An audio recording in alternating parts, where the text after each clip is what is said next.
పశ్చిమ గోదావరి జిల్లా పాలకొల్లులో 12.90 కోట్ల రూపాయలతో రహదారులను నిర్మించనున్నారు. ఈ మేరకు రహదారుల నిర్మాణానికి మంత్రి నిమ్మల రామానాయుడుతో కలిసి మంత్రి జనార్దన్ రెడ్డి శంకుస్థాపన చేశారు. ఈ సందర్భంగా అభివృద్ధి సంక్షేమంపై వైసీపీ నాయకులు చర్చకు సిద్ధమంటే తాను ఎక్కడికైనా వస్తానని మంత్రి జనార్దన్ రెడ్డి సవాల్ విసిరారు.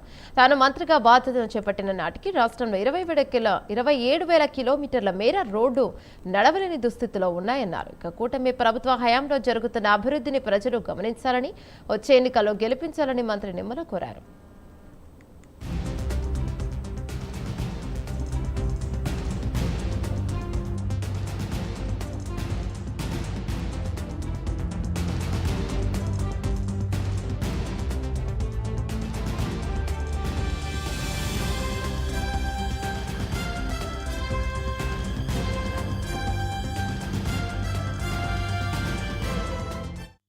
మేమందరం కూడా క్యాబినెట్లో కొంతమంది మంత్రులు కూడా ఒక కూటమిగా ఉండి ఒక అన్నదమ్ముల కంటే ఎక్కువగా ఉంటాము. ఏ రోజు కూడా నేను మాట్లాడేటప్పుడు రామనాయుడు గారిని ఎప్పుడు రామనాయుడు అని పిలవలేదు. ముద్దుగా నేను పిలుచుకునే పేరు రామన్న రామన్న రామన్న అని పిలుచుకుంటా ఉంటాం. ఎందుకంటే ఆ హృదయంలో నుంచి వచ్చేది ఒక మనిషి మీద గౌరవము, ప్రేమ, అభిమానం ఉన్నప్పుడు ఆ హృదయంలో నుంచి వస్తుంది. అటువంటి రామన్న నియోజకవర్గానికి రావడం, మిమ్మల్ని అందరినీ కూడా కలుసుకోవడం చాలా సంతోషంగా ఉంది. ఇప్పటికే 3 సార్లు క్యాన్సిల్ అయినప్పటికీ ఈరోజు చెప్పారు రమణ, ఎటువంటి పరిస్థితులు ఈరోజు వస్తున్నాను పోదామని చెప్పాము. మాకందరికీ మీరందరూ తెలుసు 2019 నుంచి 24 వరకు ఏం జరిగింది. ఆ 5 సంవత్సరాల కాలంలో వైఎస్ఆర్ పార్టీ చేసిన అరాచకాలు. ఆ రోజు మొట్టమొదట గెలిచిన తర్వాత జగన్మోహన్ రెడ్డి గారు విధ్వంసంతో మొదలుపెట్టారు.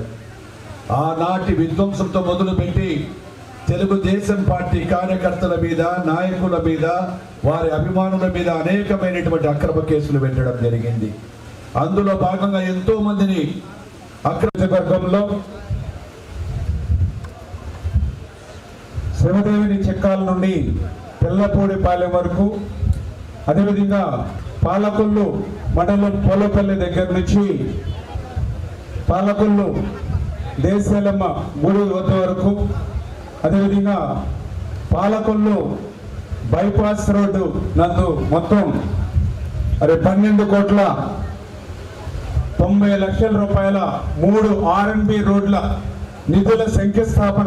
ఇంత పెద్ద ఎత్తున అభివృద్ధి చేస్తూ, అందులో ముఖ్యంగా మరీ ముఖ్యంగా మనం గుర్తుపెట్టుకోవాల్సింది 5 సంవత్సరాల వైసీపీ పాలనలో నరక కోపాలుగా, నరకాలకి దారులుగా రహదారులు మారిపోయినటువంటి పరిస్థితి ఆ రోజు మనం చూస్తాం.